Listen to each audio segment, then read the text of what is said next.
उठ जाग मुसाफिर भोर भई, अब रैन कहां तुम सोवत है।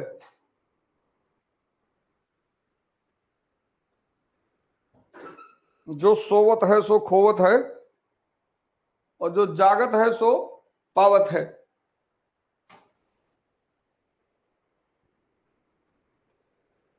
वो रंगनाथ जी आप लोग की ज्योग्राफी की इंट्रोडक्टरी क्लास ले रहे थे। वो इसलिए ले रहे थे क्योंकि आपका शेड्यूल ब्रेक ना हो। 5 बजे उठना है। अभय प्रताप सिंह, तबीयत खराब है तो नहीं नहाना है। जैसे आज हम नहीं नहा पाए हैं।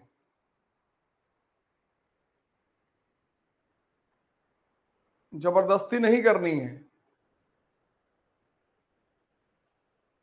जीवन बदलना है, खत्म नहीं करना है।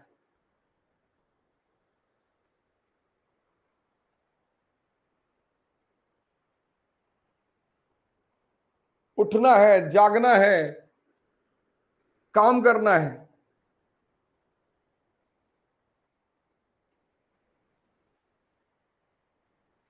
इस पूरे प्रोग्राम का उद्देश्य है, पूरा प्रोग्राम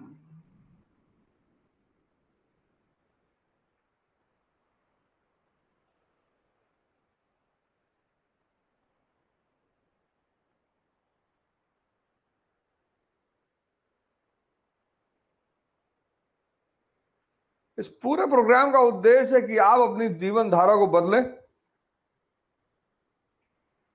दुबई टूर बहुत अच्छा रहा, एक्सेलेंसी का अवार्ड मिला। आप सब लोग का आशीर्वाद रहा, प्रेम रहा।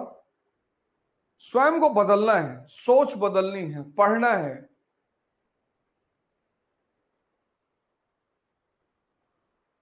तो सुबह उठ के सबसे पहला काम डायरी बनानी है। आज पूरे दिन का प्रोग्राम बनाना है कि आज करना क्या क्या है। प्रोग्राम को तोड़ना नहीं है, डिसिप्लिन को तोड़ना नहीं है। पढ़ने की सोच को बदलना है, पढ़ने के अप्रोच को बदलना है।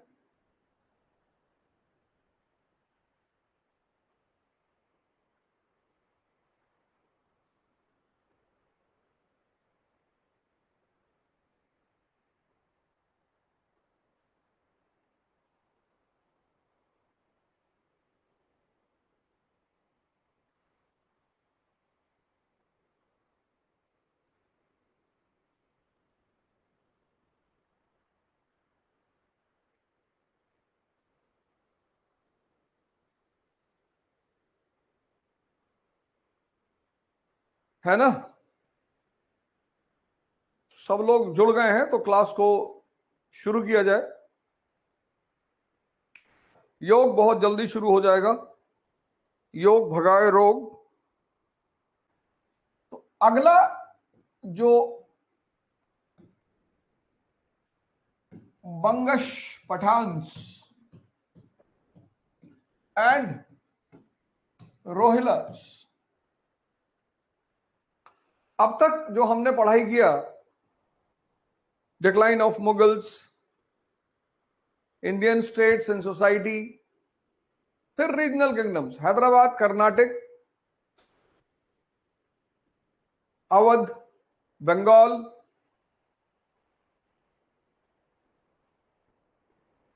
मैसूर, अब बंगश पठान्स एंड रोहिल्लास। एक का एरिया है फरुखाबाद,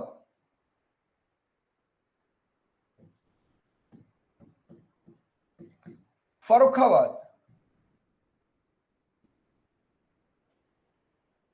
यानी अलीगढ़ से कानपुर तक का एरिया। अलीगढ़ से कानपुर। और इसकी स्थापना की मोहम्मद खान बंगश ने। मोहम्मद खान बंगश। और दूसरे का इलाका है कुमाऊं। कुमाऊं हिल्स से गंगा नदी तक।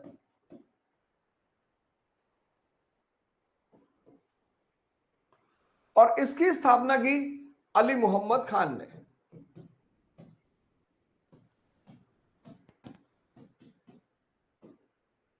और इनकी लड़ाई होती रही अवध, जाट और दिल्ली से। और इन दोनों ने, मोहम्मद खान बंगश और अली मोहम्मद खान,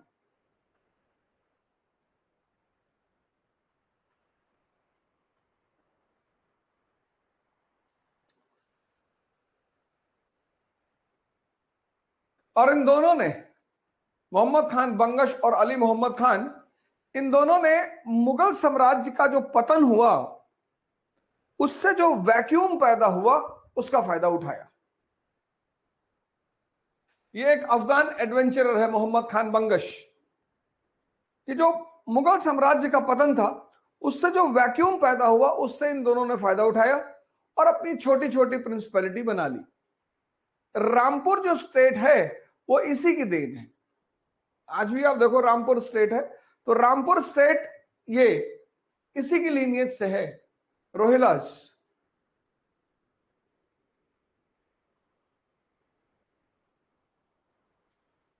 इन लोगों ने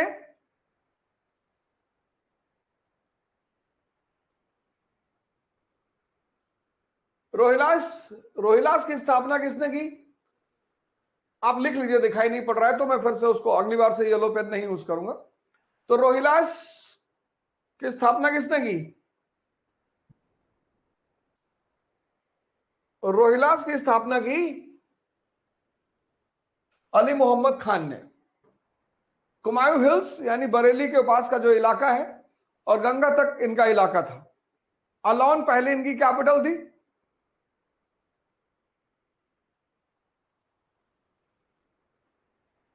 और फिर जो है इनका झगड़ा चलता रहा अवध, जाट और दिल्ली से।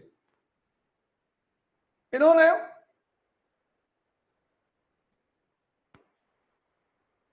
जो मुगल साम्राज्य का पतन हुआ उस पतन का फायदा उठाया और अपनी अपनी सत्ता स्थापित कर ली। इसके बाद सबसे अहम कहानी रही सिखों की।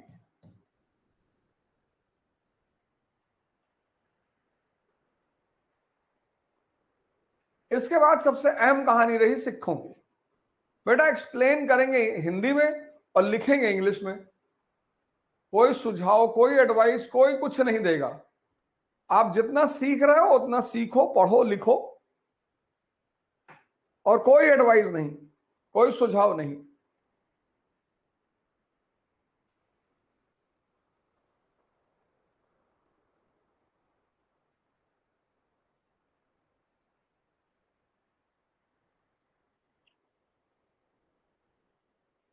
सिख बड़ी प्यारी हिस्ट्री है इनकी, सिखों की।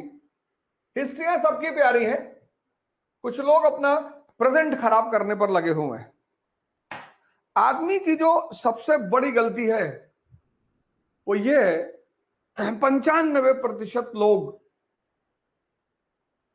95% लोग अपने जीवन में जो ब्लंडर करते हैं, 95% वो ये है कि वो अपने प्रेजेंट की कीमत नहीं समझ पाते।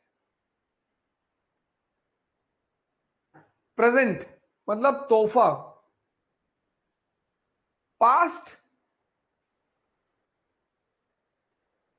पास्ट में आप कुछ कर ही नहीं सकते, आपके बस में ही नहीं है, हो चुका है, हो चुका है, आप कुछ कर ही नहीं सकते।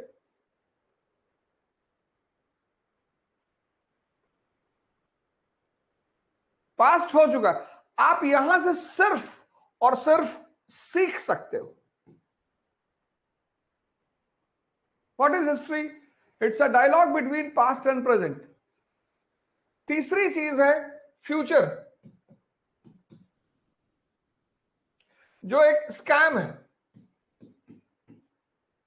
पता नहीं होगा कि नहीं होगा।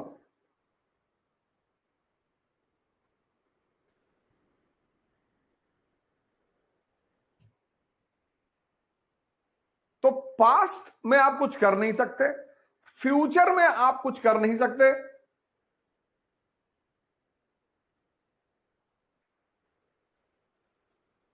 बचा क्या? प्रेजेंट। तो जो व्यक्ति अपने प्रेजेंट को बना ले, यही पूरा खेल है, प्रेजेंट। जो व्यक्ति अपने प्रेजेंट को बना ले, प्रेजेंट, आज,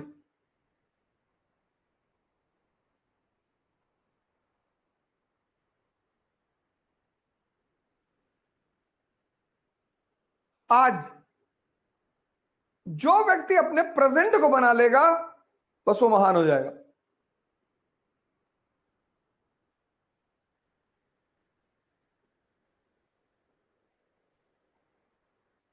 जितने ताकतवर लोग दुनिया में हुए, जितने सफल लोग दुनिया में हुए, जितने महान लोग दुनिया में हुए, उनको यह बात समझ में आ गई कि प्रेजेंट पे काम करना है। जब दो चीजों पे काम हो ही नहीं सकता, हो ही नहीं सकता, और इस प्रेजेंट में रहने को ध्यान कहते हैं। ये जो प्रेजेंट में रहने की प्रक्रिया है, अभी में, इसी को ध्यान कहते हैं। और 95% लोग इस खेल को समझ ही नहीं पाते।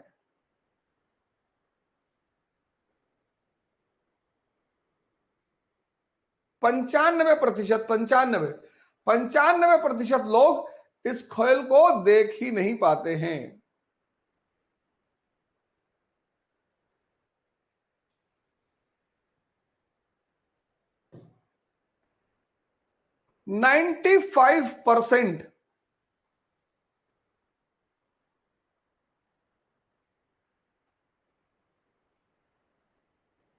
मैं कलर चेंज कराता हूं, मैं कलर, एक मिनट रुको, मैं कलर चेंज कराता हूं।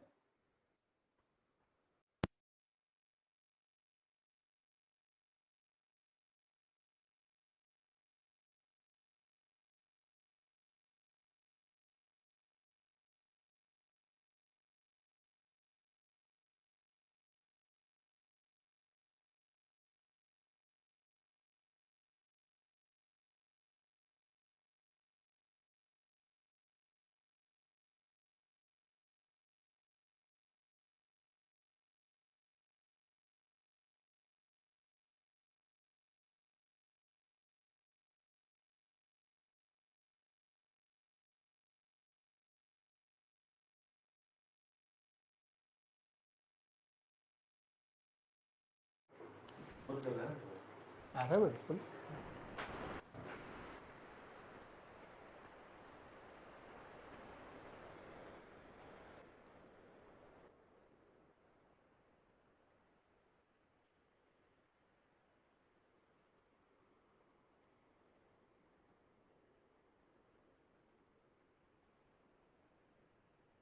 है ना?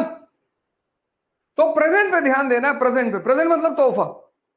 पास्ट से सीखना है, फ्यूचर में सोचना नहीं है, क्योंकि जो तुम आज कर रहे हो वही तुम्हें फ्यूचर में मिलेगा। सिख।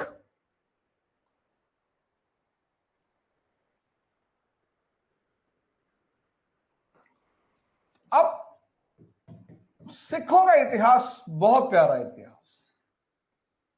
एक ऐसी कौम, एक ऐसी कम्युनिटी जिसने एक नई धारा शुरू की, धर्म की, और उस धारा का जो सेंटर है वो है गुरु। वो पहले भगवान की बात नहीं करते,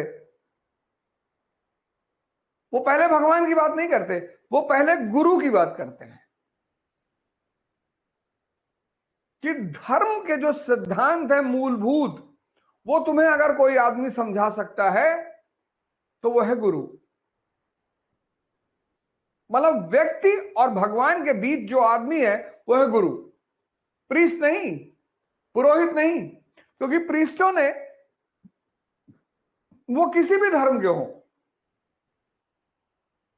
वो किसी भी धर्म के हो, किसी भी धर्म के, प्रीस्टों ने ही सारी समस्या को जन्म दिया। पैगंबर, अवतार, ये धर्म के सिद्धांत नीचे लाए, और वो सिद्धांत जब पुरोहितों के, प्रीस्टों के हाथ में पड़े, बिगड़ गए।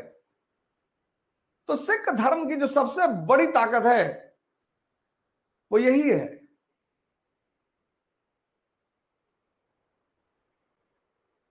कि गुरु बिना मुक्ति ना हुई। अब ये शुरू क्यों हुआ?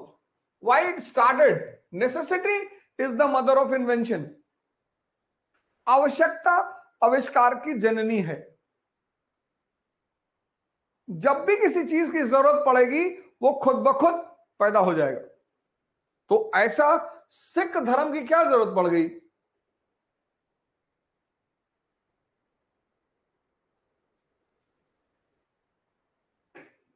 अब सवाल यह उठा कि सिख धर्म की क्या जरूरत पड़ गई। तो सिख धर्म की जो शुरुआत है वो है 1469, गुरु नानक देव जी का जन्म। यानी कौन सी सेंचुरी? 15th century.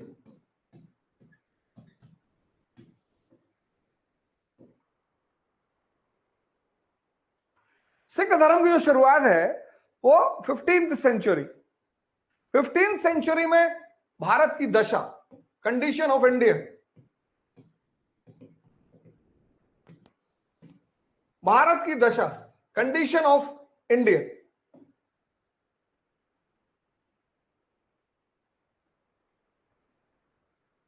क्या है कंडीशन? सेंट्रल अथॉरिटी खत्म हो चुकी है। सेंट्रल अथॉरिटी, केंद्रीय सत्ता का अंत, के सेंट्रल अथॉरिटी वॉज ओवर। केंद्रीय सत्ता का अंत। केंद्रीय सत्ता कौन? केंद्रीय सत्ता दिल्ली सल्तनत। दिल्ली सल्तनत, केंद्रीय सत्ता का अंत। अब इस केंद्रीय सत्ता के अंत होने का क्या परिणाम था? तो अब ये सब चीज कनेक्ट करते हुए जाइए, सीखिए, बैठिए, सुनिए।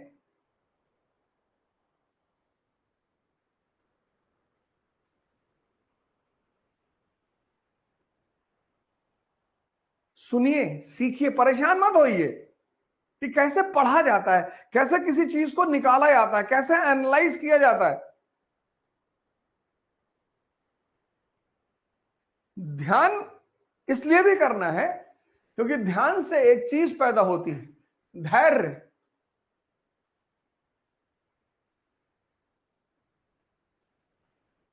और धैर्य से धर्म,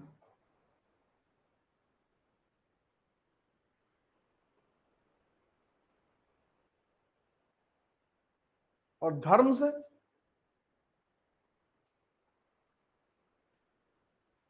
ध्यान, से धैर्य, धैर्य से धर्म, और धर्म से उन्नति। धर्म का मतलब सिर्फ ये नहीं कि आप मस्जिद जा रहे हैं, मंदिर जा रहे हैं, चर्च जा रहे हैं, गुरुद्वारा जा रहे हैं ना, सिर्फ ये है ही नहीं। ये मंदिर, मस्जिद, चर्च, गुरुद्वारा इसलिए बनाए गए थे जिससे कि आप वहां जाके उस माहौल में आ जाएं। जैसे बाहर जाके वहां के माहौल में आ जाते हो ना, ऐसे मंदिर मस्जिद ये बनाए गए थे। जैसे कहते हो घर पे पढ़ाई नहीं होती, दिल्ली चले जाएंगे तो पढ़ाई होगी, वहां माहौल है, इसलिए बनाए गए थे। लड़ने के लिए नहीं बनाए गए थे कि दिन में 2 बार 4 बार आदमी मंदिर चला जाएगा, किसी कोने में बैठ के ध्यान कर लेगा, आदमी मस्जिद चला जाएगा, नमाज पढ़ लेगा। और जब वो ऐसा करेगा, इसलिए सारे धर्मों में आंख बंद करने की प्रक्रिया है। पूजा करोगे तो आंख बंद करके करोगे, और सजदा करने की प्रक्रिया है, सर झुकाने की प्रक्रिया है कि बस मालिक ये मन संभाल ले, बाकी मैं दुनिया संभाल लूंगा।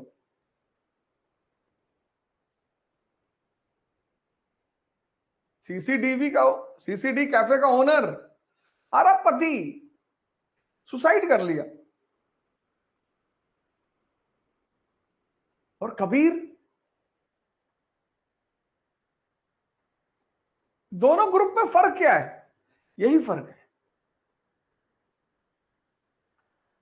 मैं बार बार तुमको यही तो एग्जांपल दे रहा हूं कि तुमको सिर्फ एक चीज पे काम करना है, अपने मन पर।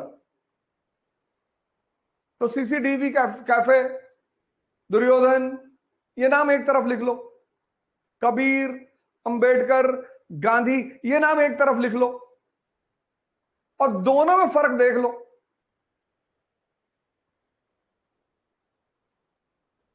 दोनों ग्रुप में एक ही फर्क है, मन। बस यही चीज, एक चीज मुझे दुनिया में समझ में आई कि अगर कोई इंसान अपने मन पे काम कर ले और अपने मन को ताकतवर बना ले तो उसकी 99% चुनौतियां खत्म हो जाएंगी। वो चुनौतियों पे काम ना करे, उससे कोई फायदा नहीं। पढ़ते हैं लोग, पढ़ते हैं, अंडरलाइन किए जा रहे हैं, पता कुछ नहीं है। अब ये देखो सिखों के बारे में, 1469 यानी 15th सेंचुरी, केंद्रीय सत्ता भारत में खत्म हो चुकी है, दिल्ली सल्तनत का अंत हो चुका है। अब दिल्ली सल्तनत का जब अंत हो चुका है तो पंजाब सबसे ज्यादा खतरे में, पंजाब सबसे ज्यादा खतरे में, सबसे ज्यादा खतरे में, पंजाब सबसे ज्यादा खतरे में। क्यों? क्वेश्चन मार्क लगा लो, क्वेश्चन मार्क लगा लो। पंजाब सबसे ज्यादा खतरे में क्यों? क्योंकि भारत में आने के दो दरवाजे हैं, two doors to enter in India, two doors to enter in India. Bharat में अंदर आने के दो दरवाजे हैं। पहला दरवाजा बोलन, बोलन पास, और दूसरा दरवाजा खैबर पास।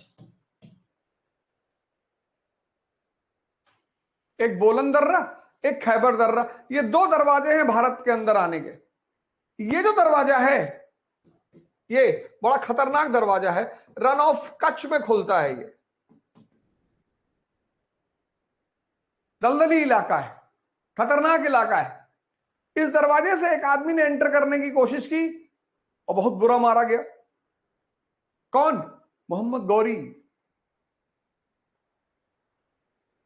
इस दरवाजे से एक आदमी ने घुसने की कोशिश की थी, बहुत बुरा मारा गया। मोहम्मद गौरी, भीमा सेकेंड, चालुक्य नरेश, बहुत पीटा मोहम्मद गौरी को। यह दरवाजा ये पंजाब में खुलता है और मध्य एशिया से भारत आने का सबसे सुरक्षित रास्ता है। इसलिए जितने भी इन्वेडर्स इंडिया आए वो इसी रास्ते से आए, वो चाहे शक हो, चाहे कुषाण हो, चाहे हूण हो, सब इसी रास्ते से आए। तो भारत में घुसने के दो दरवाजे, एक बोलन और एक खैबर, और खैबर जो दरवाजा है वो पंजाब में खुलता है। अब आप कंडीशन देखो पंजाब की, दिल्ली की सत्ता का अंत,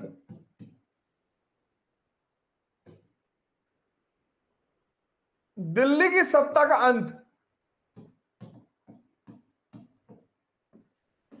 दिल्ली की सत्ता का अंत और खैबर बना खतरा।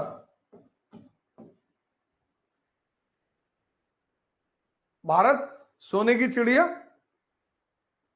और Punjab the land of prosperity,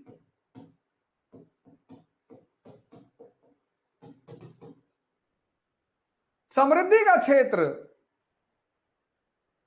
Punjab land of prosperity. अब सिचुएशन देखो, खैबर से खतरा। अब देखो इसको, सोचो, जागो, उठो। यही तो मैं चाहता हूं कि तुम इस चीज को सोचो और देखो। दिल्ली की सत्ता का अंत कौन सा ईयर? 1469 का समय चल रहा है। ये देखो, यही चीज तो छोड़ दी तुमने।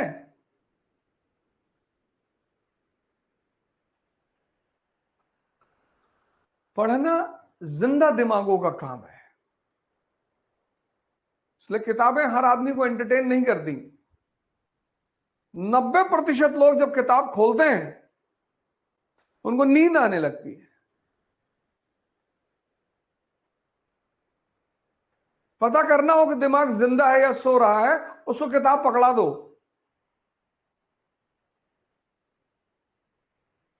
वो भी डीडी बसु, सुमित सरकार, दत्ता सुंदरम, अच्छी किताबें हैं ना।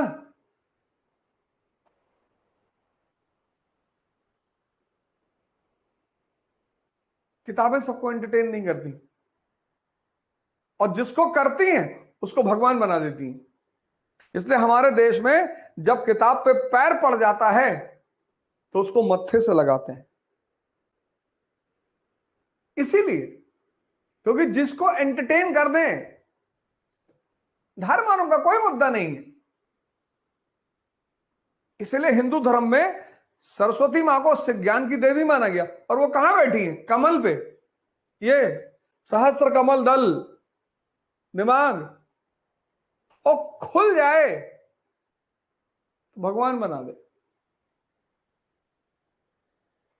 डॉक्टर अंबेडकर को देखो, भगवान बना दिया। अब ये पूरी पिक्चर सामने रखो कि 1469 का समय है, दिल्ली की सल्तनत का अंत हो चुका है, दिल्ली सल्तनत खत्म हो चुकी है, खैबर से खतरा है, मध्य एशियाई और पंजाब लैंड ऑफ प्रोस्पेरिटी, समृद्धि का क्षेत्र है। और इस समय का पंजाब कुरीतियों का शिकार, पंजाब किसका शिकार? Social evils.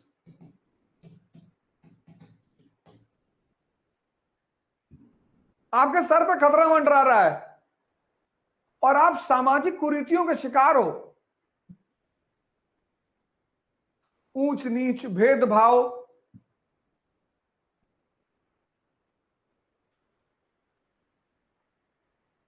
आप बटे हुए हो। कोई भी आकर आपको लूट के लेके चला जाएगा, कोई भी आपके घर में 50 करोड़ रुपया रखा हुआ है, आपका पूरा घर आपस में लड़ रहा है, पिताजी है ही नहीं, और आपके घर का दरवाजा खुला हुआ है, अब तो कोई भी आके लूट लेगा ना। ये है नेसेसिटी, ये है आवश्यकता। भाई कबीर भी इसी समय रहे, पर वो धर्म नहीं बन पाया, क्योंकि कबीर थे कहां पे? बनारस में, वहां जरूरत ही नहीं। बनारस तक पहुंचते पहुंचते तो भारतीय जो आक्रांता बाहर से आता था, वो बनारस से पहुंचते पहुंचते गुटखा खाने लगता था, यही के रंग में रंग जाता था वो।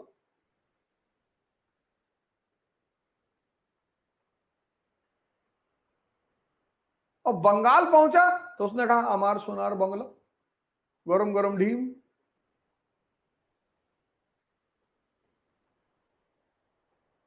ये है आवश्यकता, ये है नेसेसिटी।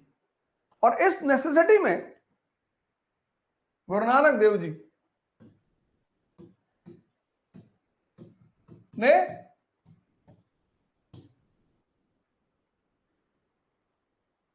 इस कहानी की नींव रखी। उनका धर्म में कोई इंटरेस्ट नहीं था, इस कहानी की नींव रखी जब उन्होंने एकेश्वरवाद का सिद्धांत दिया। मोनोथिज्म, एक ओंकार सतनाम। मोनोथिज्म का मतलब एकेश्वरवाद। हम सब एक पिता की संतान हैं। लाखों संतों ने इस बात को कहा, पर इस धरती पर किसी को समझ में नहीं आया, और ना कभी आएगा।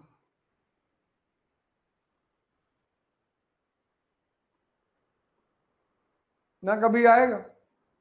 अब इलाहाबाद में एक आदमी की हत्या हुई, अब वो जात से दलित है, अब कोई आवाज नहीं उठा रहा है, अब कोई आवाज ही नहीं उठा रहा है। क्योंकि उससे राजनीतिक फायदा नहीं है।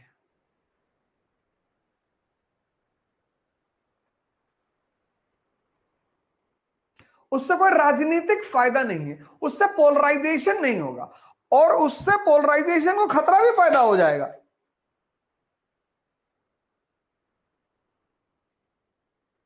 ये कयामत तक चलेगा,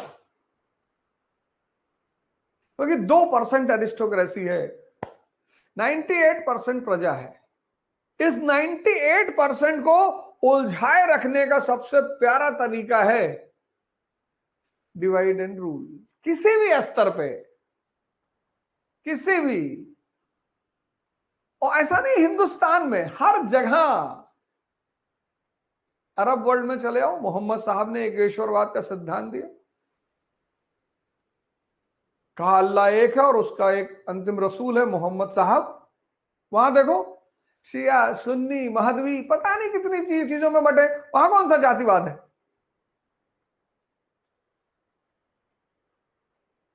तुम यूरोप चले आओ, कैथोलिक प्रोटेस्टेंट पता नहीं कितनी डिवीजन है।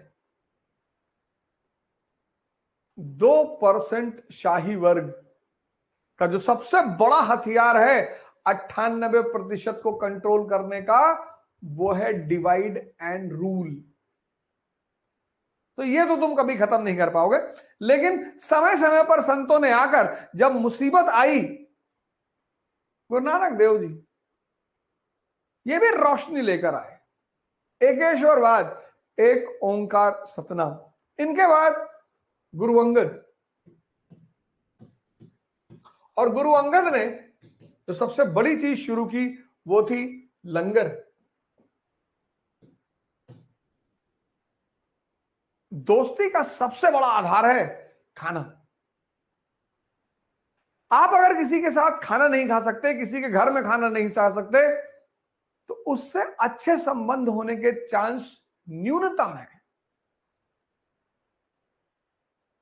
जो रिलेशन की शुरुआत है ना, वो भोजन है।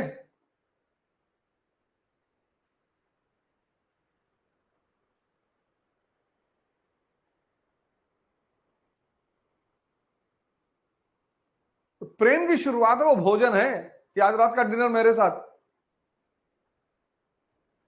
लंगर, कि तुम किसी भी जाति के हो, हिंदू हो,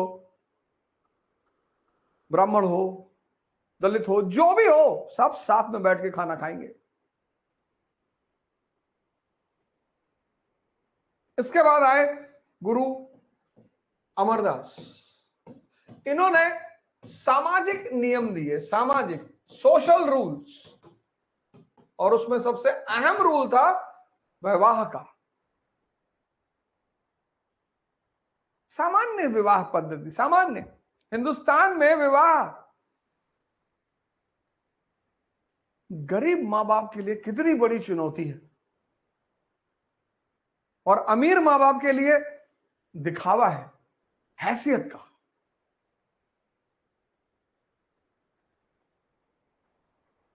50-50 करोड़ रुपया शादी में खर्चा कर दिए। 50-50 करोड़, और बेबी और बाबा 2 दिन साथ में नहीं रह पाए।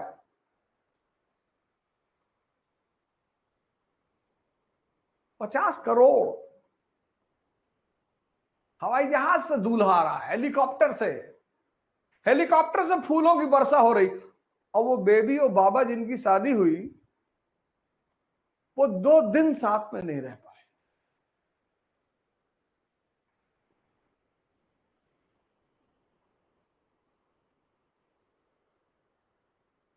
सूट और लहंगा और पार्टी और ये और वो, और हमारे भोलेनाथ शमशान की राख वाख मल के गए थे बारात लेके। लेकिन ताकत है अंदर की।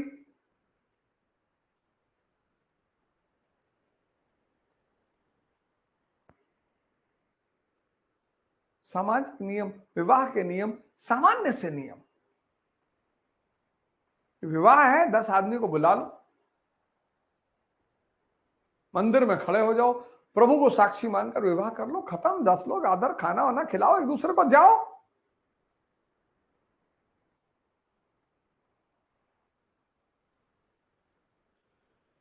ये तीसरे गुरु, गुरु अमरदास। और चौथे गुरु, गुरु रामदास। इन्होंने हरमंदिर साहब की स्थापना की।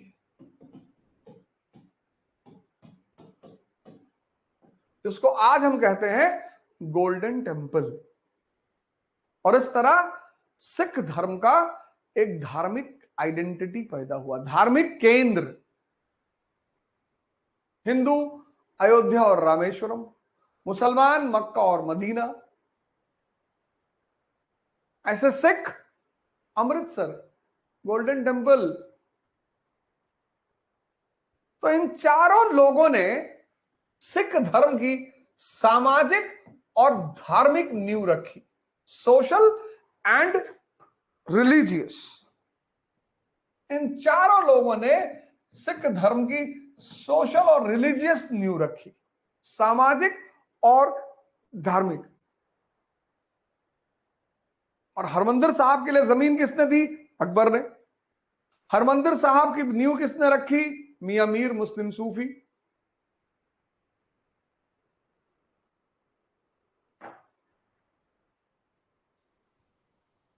शाही वर्ग के लिए धर्म वरदान है और मूर्खों के लिए अफीम है। शाही वर्ग के लिए धर्म वरदान है। धर्म है क्या? लॉ,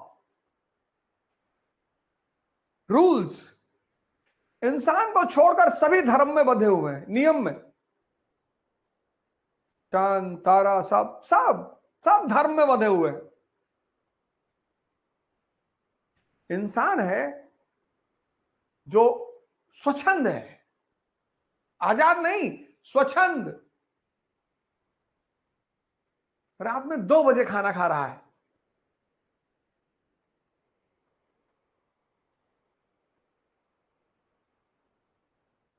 दो बजे रात में कह रहा नींद नहीं आ रही। सब जानवर अंधेरा हुआ सो गए, सब चिड़िया अंधेरा हुई सो गई, सब। इसको नींद ही नहीं आ रही है। दिन भर खुराफात सोचोगे, दूसरे को परेशान करने की सोचोगे, खुराफात सोचोगे, दूसरे का बुरा सोचोगे।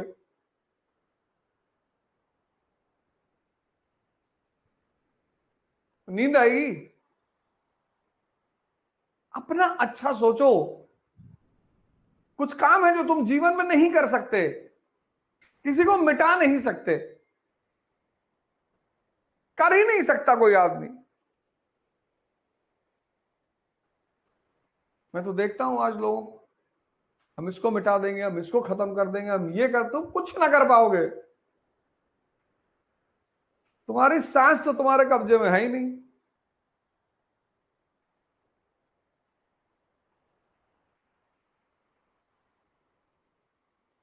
हां, तुम अपने को मिटा सकते हो, दूसरे को मिटाने के चक्कर में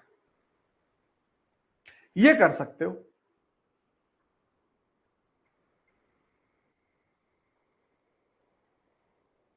तो दूसरे को मिटाने के चक्कर में खुद मिट जाओगे और दूसरे को बनाने के चक्कर में खुद बन जाओगे। कर भला तो हो भला। तो ये 4 गुरुओं ने सिख धर्म की सामाजिक और राजनीतिक नींव रखी। 5वें गुरु जो हैं, गुरु अर्जुन देव, यहीं से थोड़ा मामला गड़बड़ा गया। यहीं से सिख और मुगल संघर्ष की शुरुआत, संघर्ष की शुरुआत। क्वेश्चन मार्क लगाओ, क्यों, क्या वजह थी सिख और मुगल संघर्ष की शुरुआत? अब आइडेंटिटी पैदा हो रही है, बड़ी अच्छी बात है। लेकिन आइडेंटिटी अगर राज्य के लिए खतरा बन जाए या राज्य को चुनौती दे दे तो राज्य बर्दाश्त नहीं करेगा। गुरु अर्जुन देव ने सच्चे बादशाह की उपाधि ली, सच्चा बादशाह। यह सूफियों की, संतों की परंपरा रही है, तो वो कोई माइंड करने वाली बात नहीं थी। स्वामी रामतीरथ अपने आप को बादशाह कहते थे। हिंदुस्तान में बहुत सारे संत स्वयं को भगवान कहते हैं, कोई बात नहीं। दूसरा काम जो गुरु अर्जुन देव ने किया, अपने शिष्यों की कमाई का 1/10 कंपलसरी कर दिया। कहा जितना कमा रहे हो उसका 1/10 हमें दोगे। अब दान जो है वो कंपलसरी नहीं किया जा सकता। कंपलसरी क्या है? टैक्स। भाई आपके शिष्य हैं, आपको दान दे रहे हैं, तो वो कंपलसरी नहीं किया जा सकता, वो स्वेच्छा है। अगर आप कंपलसरी कर रहे हो, इसका मतलब आप अथॉरिटी बनने की कोशिश कर रहे हो। लिख लो यहां पे 1/10 शिष्यों की आय का 1/10 कंपलसरी देना ही है। और दान कंपलसरी नहीं हो सकता। कंपलसरी क्या हो सकता है? टैक्स।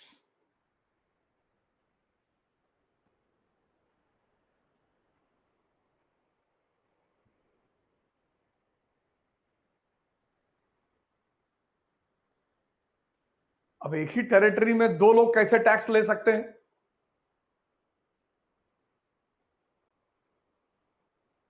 एक ही टेरिटरी में दो लोग कैसे टैक्स ले सकते हैं?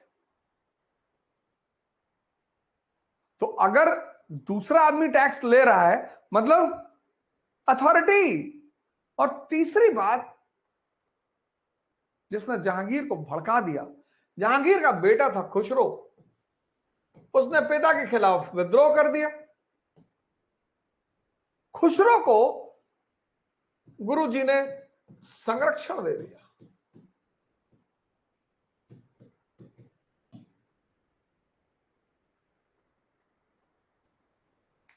अब आप संत हैं, महात्मा हैं,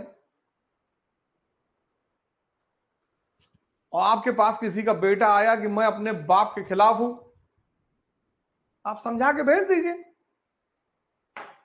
हालांकि जहांगीर की बदतमीजियां ने गुरु को मजबूर किया खुसरो को संरक्षण देने में,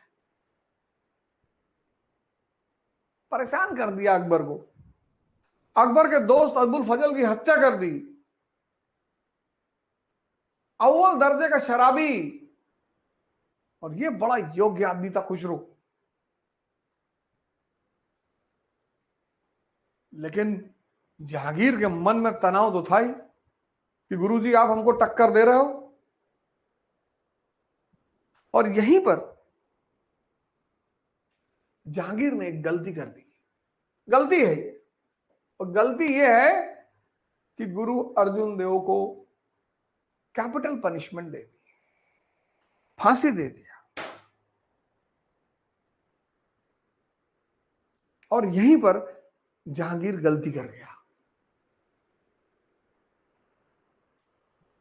नहीं करना चाहिए था।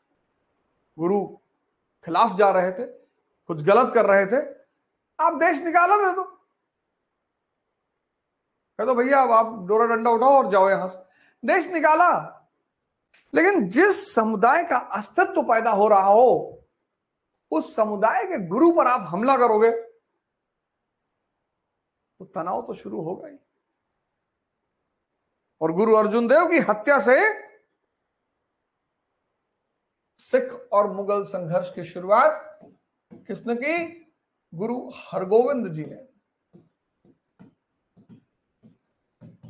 अकाल तख्त की स्थापना, अकाल तख्त, क्वेश्चन मार्क लगा लो।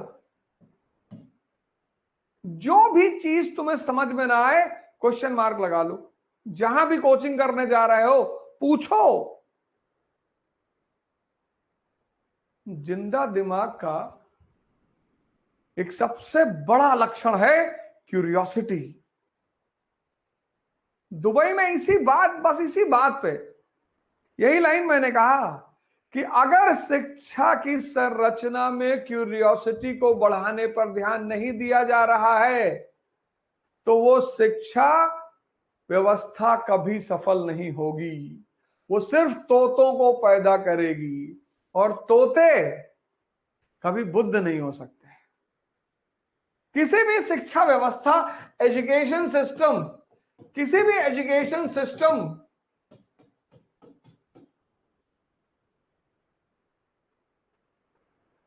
में अगर क्यूरियोसिटी को जिंदा नहीं किया जाता तो शिक्षा व्यवस्था बेकार है, खत्म। भाई ठीक है, आज रामचरितमानस पर बवाल चल रहा है, टेंशन चल रही है, तो उस पर गर्म होने की जरूरत नहीं है। सामने वाला नहीं समझ पा रहा, उसको आप समझाइए। इसका मतलब क्या, उसमें नाराज होने की जरूरत नहीं है।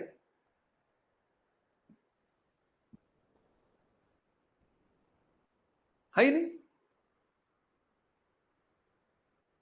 उसको समझाने की जरूरत है।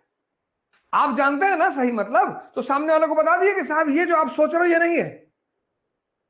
तो बहुत सारे लोगों ने कहा कि ताड़ना का मतलब मारना, ताड़ना का मतलब देखना भी होता है।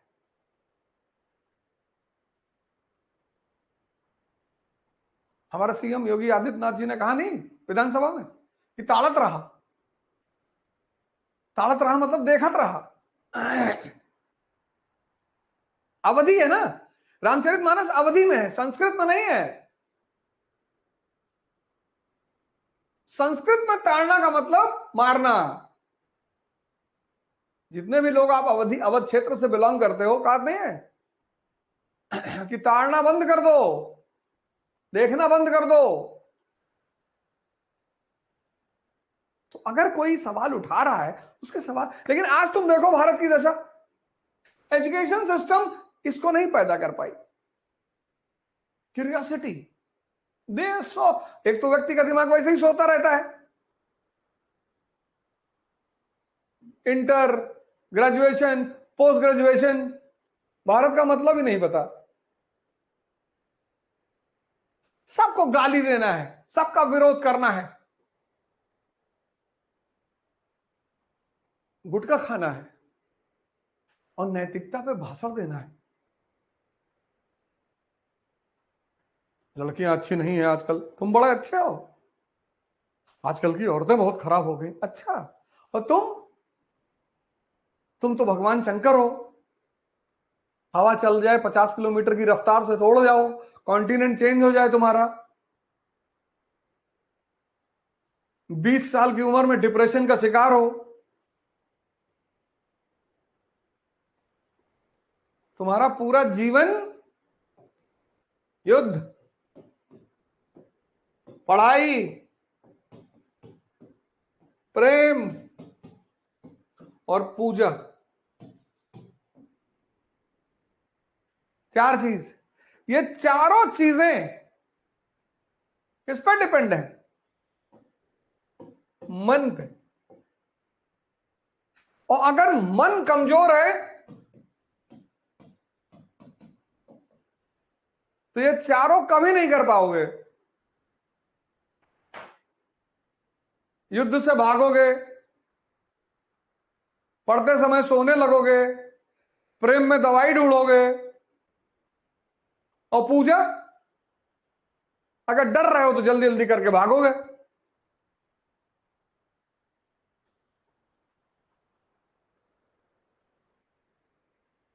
ये इसीलिए इस देश में आश्रम व्यवस्था थी कि पहले व्यक्ति को दिखाओ कि ये तुम्हारा मन, the reservoir of strength, power जिसमें लग जाता है। तुम गौर से देखो अपनी जिंदगी में, जिसमें लग जाता है,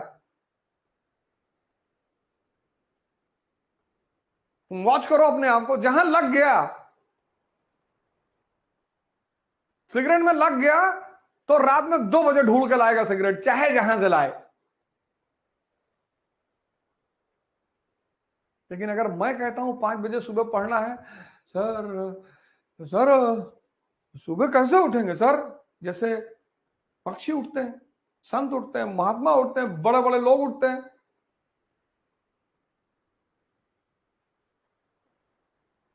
सर हम सुबह नहीं पढ़ पाएंगे, तो हम न्योता दिए हैं क्या कि शादी का कार्ड बांट रहे हैं कि सबको आना है?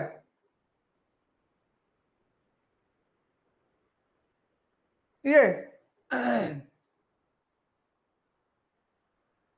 कुछ भी करना है जीवन में तो मन पे ध्यान और उसकी स्ट्रेंथ पे ध्यान देना। कि सिगरेट पिलाने के लिए तो 6 किलोमीटर लेके चला गया, जिसमें लग जाए उसमें देखो तुम्हें ताकत फील नहीं होती।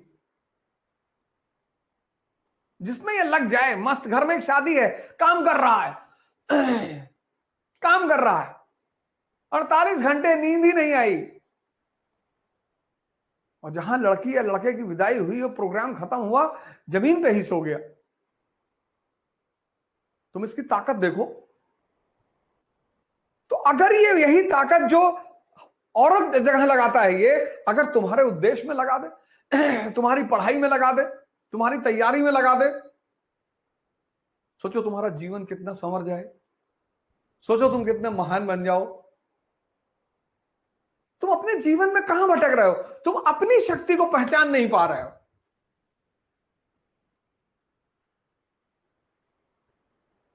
तुम अपनी शक्ति को पहचान ही नहीं पा रहे हो। तुम बाहर से शक्ति मांग रहे हो, बाहर से, ये भैया भैया मोटिवेट हो, मोटिवेट कर दो भैया। मोटिवेशन शराब है, 4 घंटे बाद उतर जाएगी, फिर यूट्यूब खोलोगे।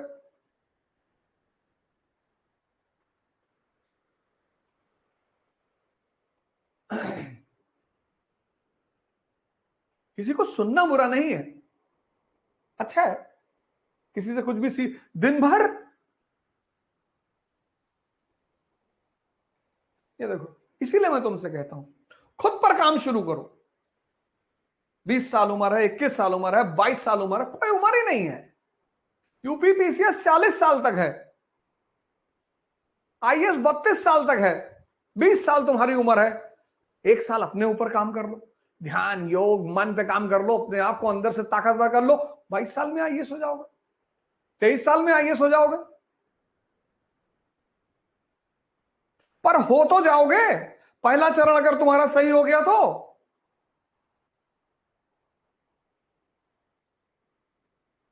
वो टीचर जो बाहर पढ़ा रहे हैं वो तो अच्छा पढ़ा रहे हैं सब, हमें तो खुद को छोड़कर आजकल कोई, आज तक कोई बुरा टीचर मिला ही नहीं।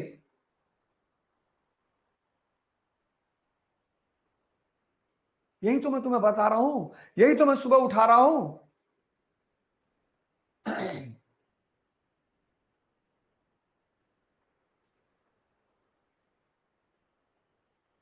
हाँ? अब वो कमजोर मन जब अपना टारगेट पूरा नहीं कर पा रहा है, फ्रस्ट्रेट हो जा रहा है, फ्रस्ट्रेशन में मां बाप को परेशान कर रहा है, घर वालों को, बाहर वालों को करेगा तो मारा जाएगा।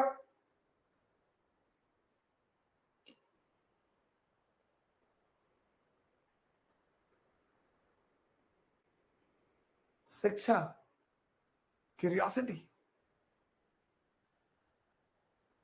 तो मीनार के सामने खड़ा इसे देख रहे, कहीं बहुत बड़ा है, बढ़िया बनवाइस रहा। अरे तुम अगर जा रहे हो तो उसकी स्टाइल देख लो, उस पर होमवर्क कर लो, गूगल खोल लो, 5 पॉइंट उसका लिख लो कि किस स्टाइल में बना है, किसने बनवाया है, किसने किसने सुधार करवाया है। तुम्हारा वो जो घूमने जाना हुआ वो भी ज्ञान बन गया।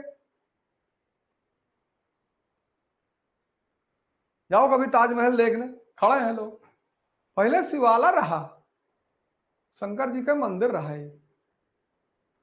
हाँ फिर मुसलमान जो ने आए हो बदल लेने का इसे, लेकिन बनाए बढ़िया है भैया, बढ़िया बनाए हैं, वो देखो, बढ़िया बनाएंगे। लेकिन हाँ देखो अंग्रेजनिया खड़ी है, वो देखो, अभी सिगरेट पिए थी।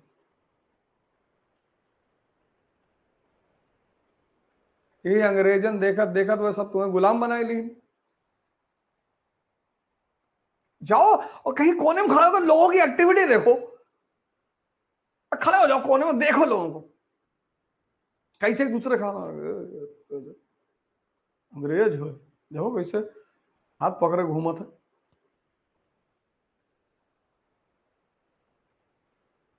इनसे बात करवा लो,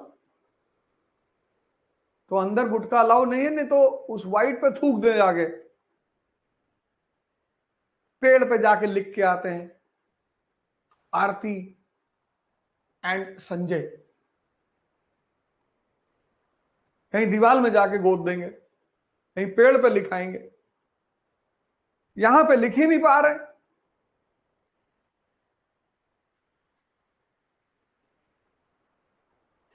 एजुकेशन सिस्टम, तो एक तो गुरु हरगोविंद जी ने अकाल तख्त की स्थापना की, और दूसरा अपने शिष्यों से घोड़ा और अस्त्र दान में लेने लगे, और यहीं से मिलिटराइजेशन की शुरुआत। सिख सैनिकरण, मिलिटराइजेशन ऑफ सिख, यहीं से। किसका परिणाम थी? गुरु अर्जुन देव की हत्या का परिणाम। फिर शांति का दौर रहा। गुरु हर राय, गुरु हरकिशन,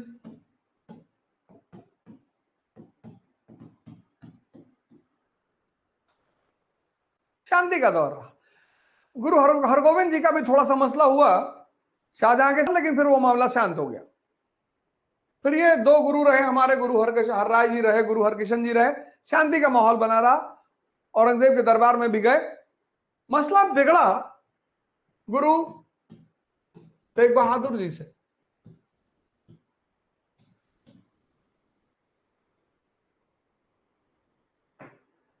गुरु पुरोहित जातिवादी हो सकता है, पुरोहित धर्मवादी हो सकता है, गुरु हो ही नहीं सकता। हिंदू पुरोहित है, मुसलमान पुरोहित है, सिख पुरोहित है, क्रिश्चियन पुरोहित है, लेकिन हिंदू गुरु नहीं हो सकता। यही तो गुरु की खासियत है, जो समझ गया, जो पढ़ लिया वो गुरु नहीं है। पढ़ रहा है तो अच्छी बात है, जो समझ गया,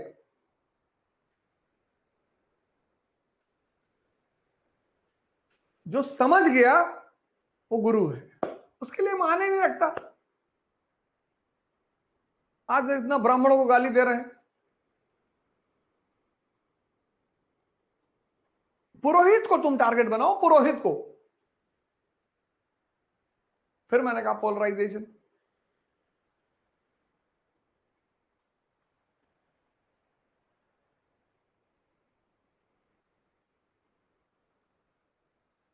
ये देखो,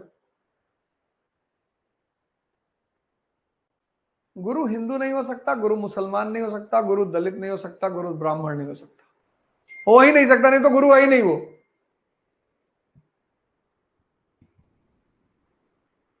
औरंगजेब का शासनकाल, वजीर खान कश्मीर का गवर्नर, और अपने आका का शह पाके परिवर्तन को बढ़ावा, गैर मुसलमानों को परेशान करना। तो गैर मुसलमान हिंदू वगैरह सवाए गुरु जी के पास कहे साहब परेशान कर रहा है साहब, परिवर्तन कन्वर्जन की बात। कन्वर्जन का जो नियम है मैं बता चुका हूं, कन्वर्जन हर धर्म में है, अच्छा है। कन्वर्जन मतलब इंद्रियों से चेतना पर आना। सिद्धार्थ इंद्रियों पर है, बुद्ध चेतना पर, असीम इनफाइनाइट के साथ है। नरेंद्र इंद्रियों पे है, स्वामी विवेकानंद चैतन्य है। यह है रियल कन्वर्जन, इंद्रियों से, सेंसेस से कॉन्शियस पर जाना, फाइनाइट से इनफाइनाइट पे जाना, यह है कन्वर्जन। अच्छी चीज है, सारे धर्म का मूल है कन्वर्जन। यह कन्वर्जन नहीं है श्यामलाल से शमसुद्दीन हो गए, यह कन्वर्जन नहीं है कि श्यामलाल से सैमुअल हो गए, ये सब कन्वर्जन नहीं है। लेकिन मैंने तुमसे कहा कि तुम इस सब चक्कर में मत पड़ना,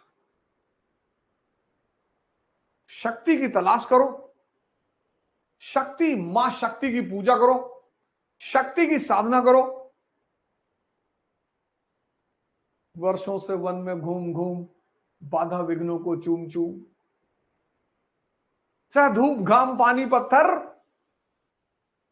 पांडव आए कुछ और निखर। इस लाइन को अपने कलेजे में लिख लो और शक्ति की देवी की पूजा करो, फिर सत्ता में आओ और परिवर्तन करो। बाकी कुछ मत करो। आईएएस बनो, एक सोशल आइडेंटिटी पैदा करो, सांसद बनो, तुम ही बचाओगे इस देश को, तुम ही बचाओगे इस देश को।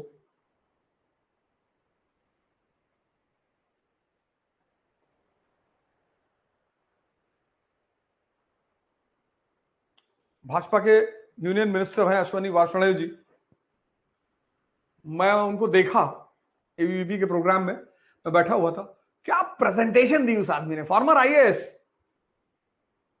मेरी बातचीत तो नहीं हुई ना, पर हम सब एक ही प्रोग्राम में गए हुए थे, आइडियाज ऑफ इंडिया, और उसमें वो आए थे और प्रेजेंटेशन दिया उन्होंने इकोनॉमी का।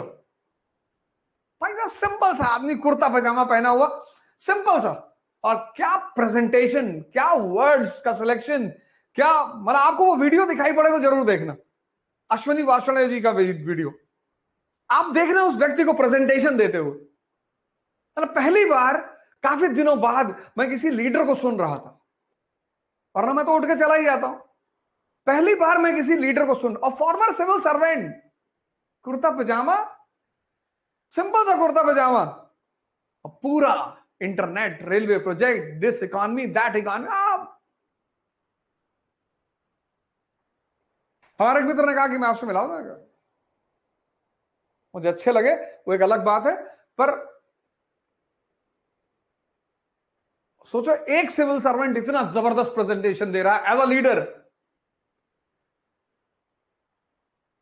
जिस दिन 300 सिविल सर्वेंट बैठ गए हिंदुस्तान की पार्लियामेंट में, पढ़े लिखे लोग, समझदार, जाति व्यवस्था और जातिवाद में अंतर समझते हैं वो। इस देश की 70% जनता इनोसेंट है, उसको बेचारी को समझ में नहीं आता, उसको जो चाबी भर दे। अब इलेक्शन आ रहा है 24 का, जनता को समझ में नहीं आ रहा कि यार क्या हो रहा है भाई, यार इतना है ब्राह्मण क्षत्रिय और ब्राह्मण और दलित और हिंदू मुसलमान, इतना क्यों हो रहा है। अभी 24 खत्म हो जाएगा, खत्म।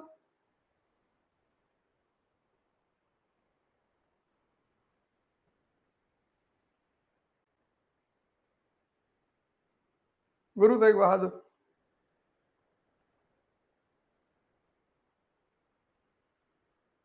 अब गुरु का धर्म है मानवता की रक्षा करना, तो गुरु ने कहा इन लोगों से कि जाओ यार, उससे कह दो, क्या नाम है, बोले साहब वजी, बोले जाओ कह दो, गुरु भयभीत नहीं हो सकता, जो भगवान से कनेक्टेड है उसको कोई क्या डराएगा। ये सब गुरु के लक्षण है। बोले जाओ बता देना कि गुरु जी ने कहा है कि पहले हमको कन्वर्ट करो, बाकी सब हो जाएंगे अपने आप। इनको दिल्ली लाया गया, हालांकि उस वक्त औरंगजेब दिल्ली में था नहीं, लेकिन वहां पे फांसी, फिर गलती हो गई। संत गुरु इनको सबको नहीं मारा जाता है, फिर गलती हो गई। और जब यहां गलती हुई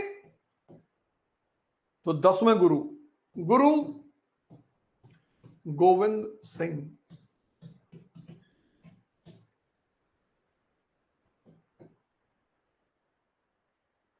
और यहां उन्होंने तो सबसे बड़ा काम किया, वो खालसा की स्थापना की। प्योर, खालिस कहते नहीं, खालिस, खालिस मतलब प्योर। तो जो खालिस्तान की अवधारणा है वह है शुद्ध लोगों का शासन, जैसे राम राज्य है, इस्लामिक राज्य। इस्लामिक राज्य का मतलब यह नहीं कि सलमान खान हो, शाकिर हो, सुलेमान इनका शासन होगा, नहीं नहीं। इस्लामिक राज्य का मतलब है कि जो व्यक्ति हार्ट से शुद्ध है, राम राज्य, इस्लामिक राज्य, खालिस्तान, इसको उल्टा लिया, कहते हैं खालिस्तान मतलब जहां सिर्फ सरदार रहते हो, ऐसे थोड़ी होता है। सब बड़े अच्छे कॉन्सेप्ट हैं, इनको बिगाड़ दिया गया।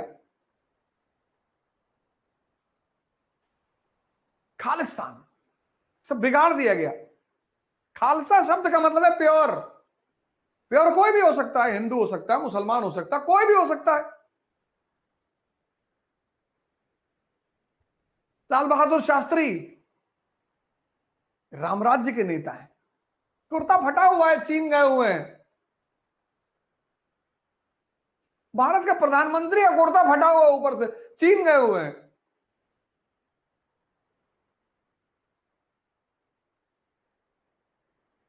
यहां तुम लोग दूसरे का कपड़ा, दूसरे की घड़ी, दूसरे की गाड़ी देख के इतने प्रभावित रहते हो। अरे भैया लुई मजेटो की घड़ी पहने भैया, 25 करोड़ की घड़ी होगी भैया, 25 का मार देंगे खींच कर 50 फुट जमीन के अंदर।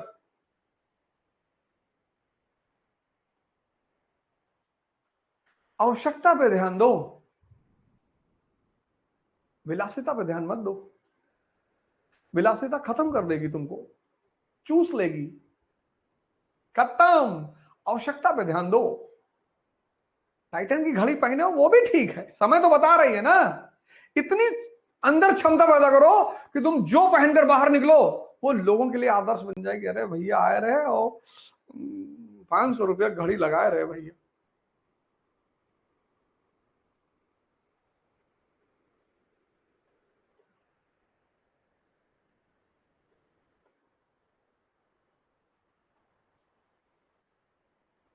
तुम्हारे मन में कुछ और ही चल रहा है। जहां प्रियम्बल चलना चाहिए, नेशनल इनकम चलना चाहिए, मनसबदारी चलनी चाहिए, वहां चल रहा है कि यार मर्सिडीज बहुत जबरदस्त गाड़ी है। अच्छी, ठीक है, अच्छी बात है, पर वो सोचना नहीं है। तुम्हारे पास है ना स्विफ्ट डिजायर, तुम्हारा काम चल रहा है ना, बहुत है। शुक्रिया अदा करो भगवान को। दुबई से आया, चॉकलेट दिया एक साहब को, कहीं ना अच्छी वाली घरे धै लियो, ये तो डुप्लीकेट हो। देखो इसका मन, अरे डुप्लीकेट है चाहे जो उन्होंने जो दिया तो उस पर थैंक यू तो बोल दो। खालसा प्योर,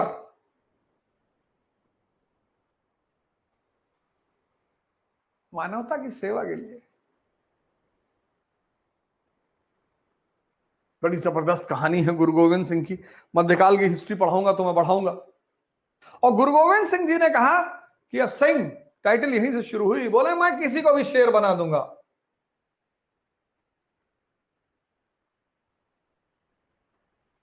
सब जाति धर्म के लोगों को दीक्षित किया इन्होंने। मुसलमान इनके साथ, दलित इनके साथ, ब्राह्मण इनके साथ। बोले तुम क्या, अरे बोले अब खड़े हो जाओ एकदम। जो बोले सो निहाल, सत श्री अकाल। चलो तलवार। क्या करें साहब? बोले करें नहीं, मानवता की रक्षा करना है। बोले जी सरकार। कोई भी लूट लूट रहा है, कोई भी बहन बेटी की जान खतरे में है, इज्जत खतरे में है, वहां तुम्हें खड़ा होना है। तुम्हें यह नहीं देखना है कि तुम सिख हो, वो मुसलमान स्त्री है, वो हिंदू स्त्री है, वो दलित स्त्री। 1.25 लाख से एक लड़ावा। बड़ी कुर्बानियां दी इन्होंने, बहुत।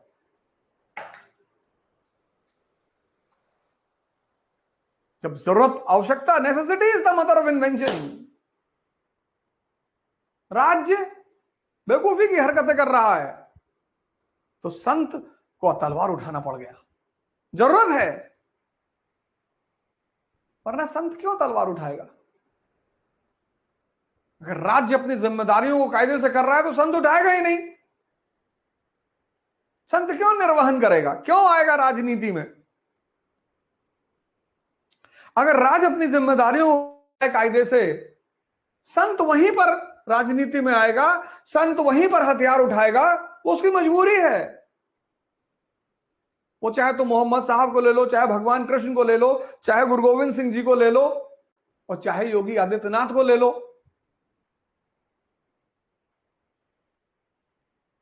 संत जब भी, उसको जरूरत ही नहीं है, उसको जरूरत ही नहीं है। लेकिन जहां भी ये दुनियावी लोग अपना दायित्व निर्वाह नहीं कर पाएंगे, वहां किसी आदमी को आना पड़ेगा।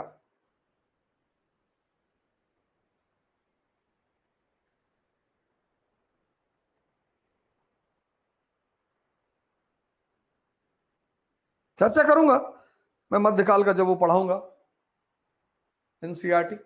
और गुरु गोविंद सिंह जी ने कहा कि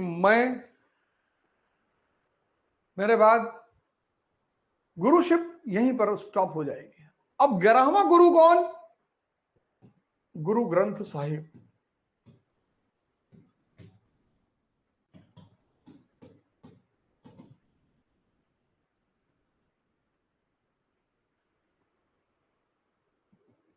बड़ी लड़ाई चली औरंगजेब से, मुगलों से बहुत लड़ाई चली। उसके पीछे राजनीतिक कारण भी थे, धर्म नहीं था।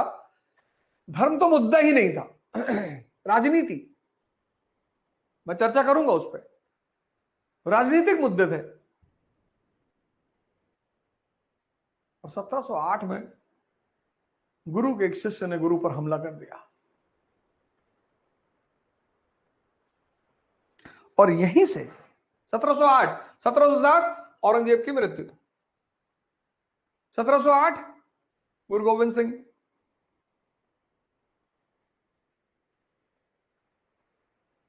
और यहीं से सिखों की कमान आ गई बंदा बहादुर के हाथ में। बंदा बहादुर 18वीं शताब्दी में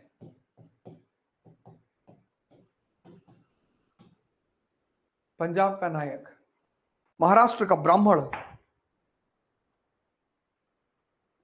गुरु का शिष्य, बंदा बहादुर। गुरुदेव ने ही नाम दिया बंदा बहादुर। बहादुर शाह से समझौता नहीं हो पाया, मैं पढ़ा चुका हूं। बहादुर शाह से समझौता नहीं हो पाया। फर्रुख जहांगीर शाह समझौता नहीं हो पाया। फर्रुख सियार के काल में 1715 में पकड़ लिए गए और इनकी हत्या हो गई। एक तो विदेशी मराठी ब्राह्मण और पंजाब में एक्टिव, लोकल आदमी को कष्ट हो रहा था ना। और फिर ये आदमी जमीनी लोगों के लिए काम कर रहा था, कमजोर लोगों के लिए काम कर रहा था। तो पंजाब का जो शाही तबका था वो इस आदमी के खिलाफ था। और इस आदमी ने पहली कोशिश की, बंदा बहादुर ने, पहला व्यक्ति, first to dream for a Sikh state. बना नहीं पाया बंदा बहादुर जी उसको बना नहीं पाए, लेकिन first to dream about Sikh state. Guru Nanak और गुरु गोविंद सिंह जी के नाम के सिक्के चलाए, लिख लो, गुरु नानक और गुरु गोविंद सिंह जी के नाम के सिक्के चलाए। पहला प्रयास किया। 1715 में पकड़ लिए गए, हत्या हो गई। 1715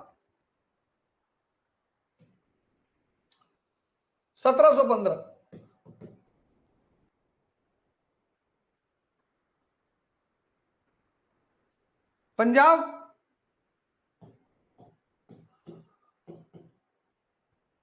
लीडरशिप वैक्यूम।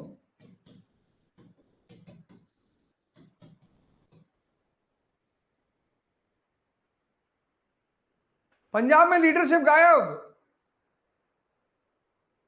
दिल्ली खतरे में, अफगानी एक्टिव। ये देखो 1715 अफगानी, ईरानी एक्टिव, दिल्ली इनएक्टिव। बीच में Punjab leaderless, land of prosperity.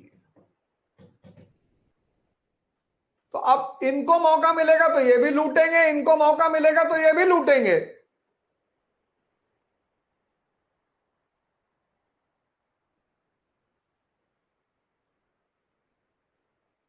देखो,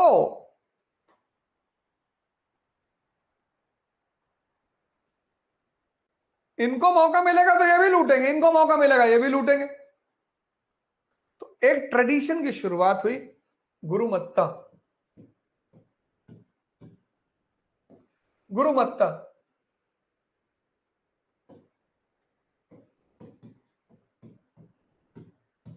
इट्स अ टर्म, आप इंग्लिश में भी लिखो गुरुमत्ता।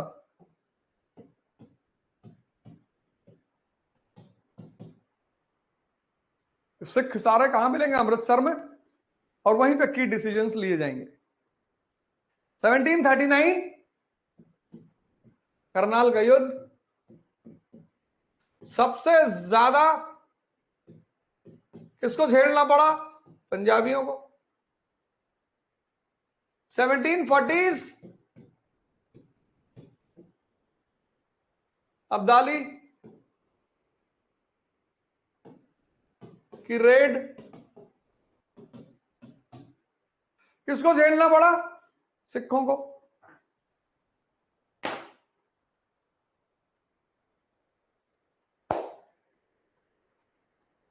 अफगानी आते थे पंजाब, हिंदू मुसलमान औरतों को उठा ले आते थे।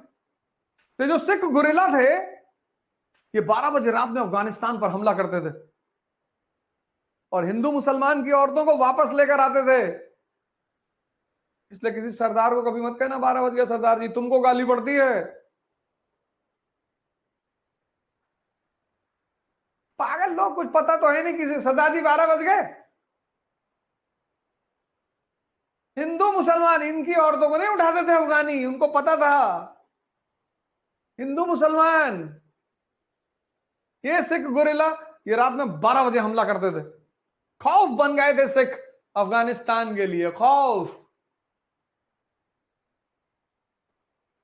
कहते हैं अफगानी औरतें अपने बच्चों को हरि सिंह नलवा के नाम पे सुलाती थी। ये जलवा था सिखों का। और जो भी मानवता के लिए काम करेगा उसकी तारीफ तो होगी ही।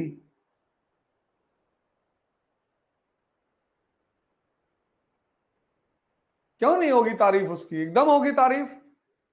आज भी मैं किसी गुरुद्वारे के सामने किसी सिख को खड़ा होकर भीख मांगते हुए नहीं देखता, देखता ही नहीं। मैं तो कहता हूं लोगों से, कोई सरदार कहीं गुरुद्वारे के सामने भीख मांगते मिले मुझे दिखाना यार। और गुरुद्वारों के सामने मांग कौन रहा है? दूसरे धर्म के लोग। शर्म नहीं आती इनको कि कुछ सीखो उनसे। हालांकि कभी कभी ये स्वाभिमान अभिमान को भी पैदा करता है। मैंने बहुत बार देखा सिखों को कि बड़ा पब्लिसाइज करते हैं। वो नहीं करने की जरूरत है। आप जो दान पुण्य कर रहे हो वो परमात्मा देख रहा है। किसी को भी अपने दान पुण्य को सोशल मीडिया पर नहीं डालना चाहिए। आप किसके नाम पे कर रहे हो? परमात्मा के नाम पे। वो देख रहा है ना। आपने दान किया और फोटो खींच के डाल दी एफबी पे, तो इससे तो आपकी गौरव बढ़ा, आपका सम्मान बढ़ा कि अरे भैया बहुत दानी है। तो आपने जिस लिए दान किया कि मेरा नाम बढ़े, मिल गया, तो आप भगवान से क्या लोगे? इसलिए सभी धर्मों ने कहा है गुप्त दान। तुम्हारा दान किसी को पता ना चले। तो किसी नीडी को तुमने 1000 रुपए दे दिया और वो तुम्हें जानता नहीं, तो वो किसको धन्यवाद कहेगा? प्रभु को कहेगा भगवान मिलने आए थे भैया, भगवान भैया हमारी मदद किए। तो जब वो बार बार भगवान का नाम लेगा तो भगवान तुम्हारा नाम लेगा। सोशल मीडिया पे दो केला लिए हुए दिखा रहे। इस दुनिया में हर आदमी भिखमंगा है, सब भगवान से मांग रहे हैं। तो कोई हमसे मांग रहा है, हम भगवान से मांग रहे हैं, तो दोनों तो भिखमंगे हुए। और एक भिखमंगा दूसरे भिखमंगे को कुछ दे के अगर सोशल मीडिया पे डाले, दाता एक राम भिखारी सारी दुनिया। दाता एक राम, दाता।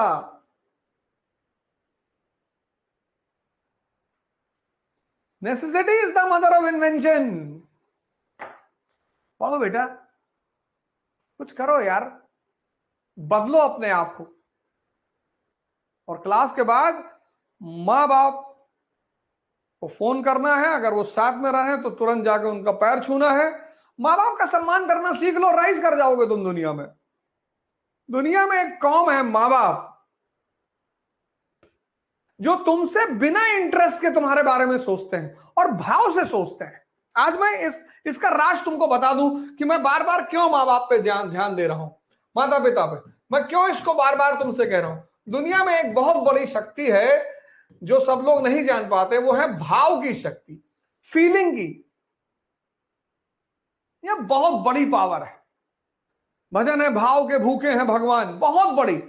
और हर माँ बाप अपने बच्चों से इसी से जुड़े होते हैं, भाव से। और यह शक्ति है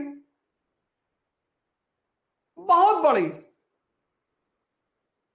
भाव से किसी के लिए अगर कोई अच्छी चीज कही गई तो वो दुआ, और भाव से अगर किसी के लिए कुछ बुरी कही गई तो वो बद्दुआ, कर्ज। और दोनों असर करती है। वाइब्रेशन है सर, बहुत साइंटिफिक है सर, बहुत स्ट्रांग चीज है, बहुत स्ट्रांग चीज है सर। किसी का बेटा बीमार है, तुम्हारे पास 100 रुपया पड़ा, तुमने दे दिया। हर आदमी के पास तो उतना है नहीं कि सबको कुछ दे दे। तो जो आंसू गिरे ना उसके, खुशी में दवा लाके, सर वो ताकत है सर। वो आपको कहां मदद करेगी आपको पता नहीं चलेगा सर। और तुमने राह चलते किसी को चांटा मार दिया फालतू में, उसके भी आंसू गिरे, वो खा जाएंगे तुमको।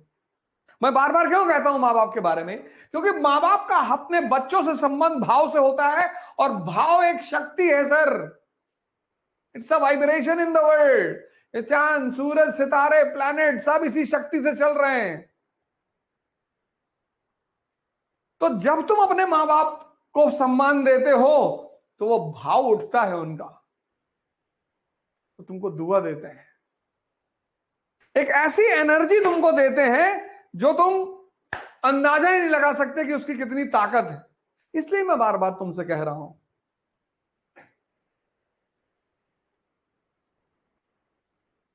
इसलिए अपने मां बाप को सम्मान दो। आज लोग क्यों परेशान है ज्यादा, कोई दुआ खरीदना चाहता ही नहीं।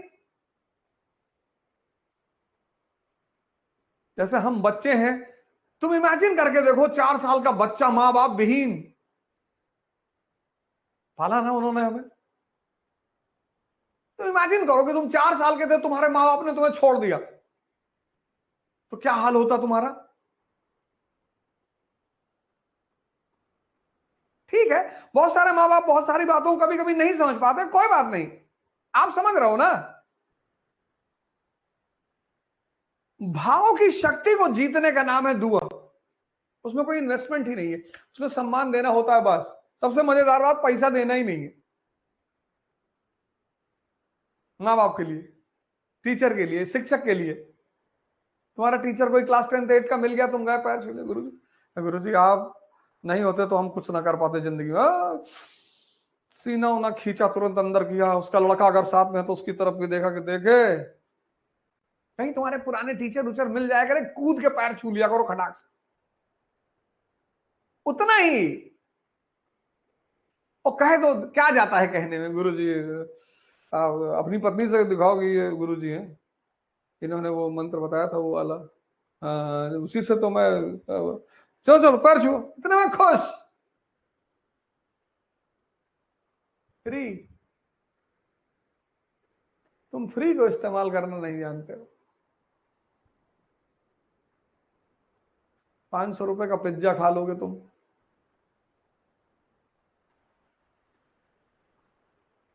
और गुस्से में तुरंत आ जाते हो और गाली देते हो।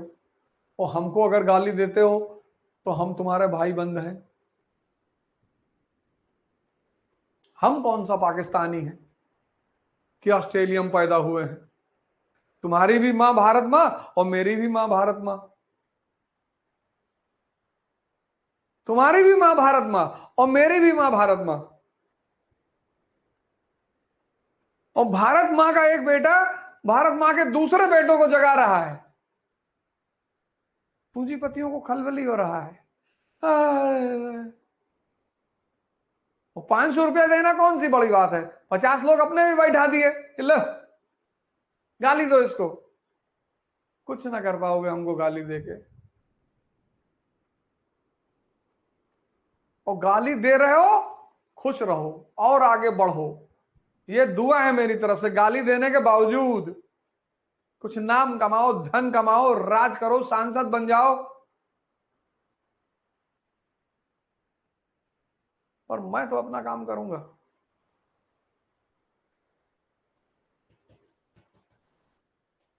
इतने बड़ा बड़ा पूंजीपति पड़े, उनके 10-20 लड़का बैठाना कौन सी बड़ी बात है। डिमोरलाइज करो इसको। 5 बजे सुबह बच्चों को जगा रहा है।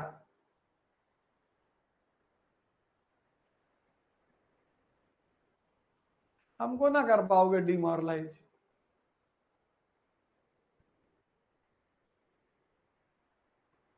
और सामने कुछ कह ना पाओगे,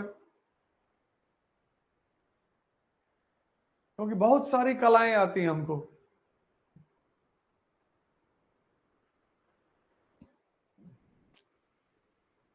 लेकिन कुछ करो यार, उठो,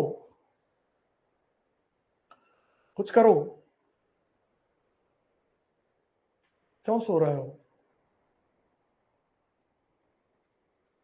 जागो।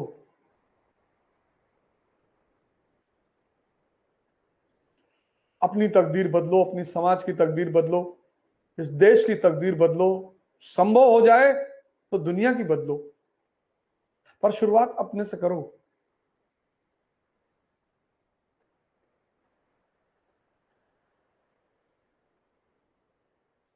शुरुआत अपने से करो।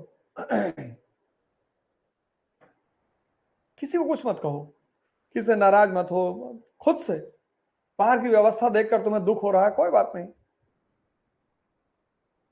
Necessity is the mother of invention. हो सकता है भगवान कल तुम्हें प्रधानमंत्री बना दे इस देश की व्यवस्था को सुधारने के लिए, और तुम मुझे अपना राजपुरोहित बना लेना।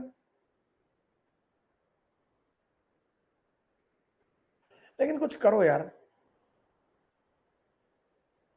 वसुधा का नेता कौन हुआ, भूखंड विजेता कौन हुआ, अतुलित यश क्रेता कौन हुआ, नवधर्म प्रणेता कौन हुआ,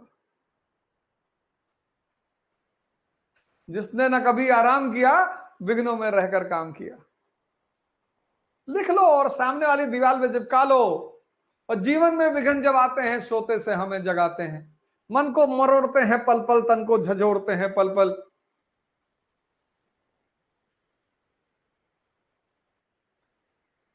सतपथ पर हमें लगाकर ही जाते हैं, हमें जगाकर ही। क्या बात।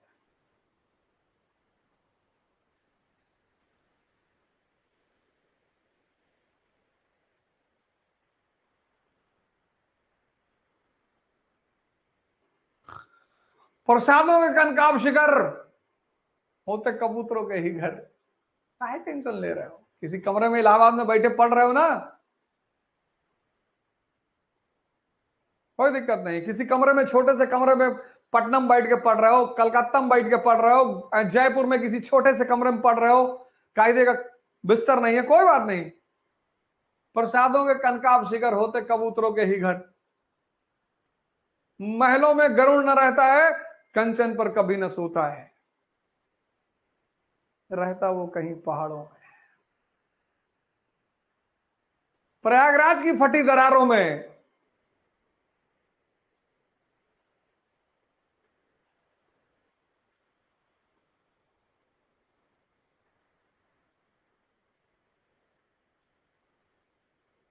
उठो यार, 20 साल के युवा हो तुम।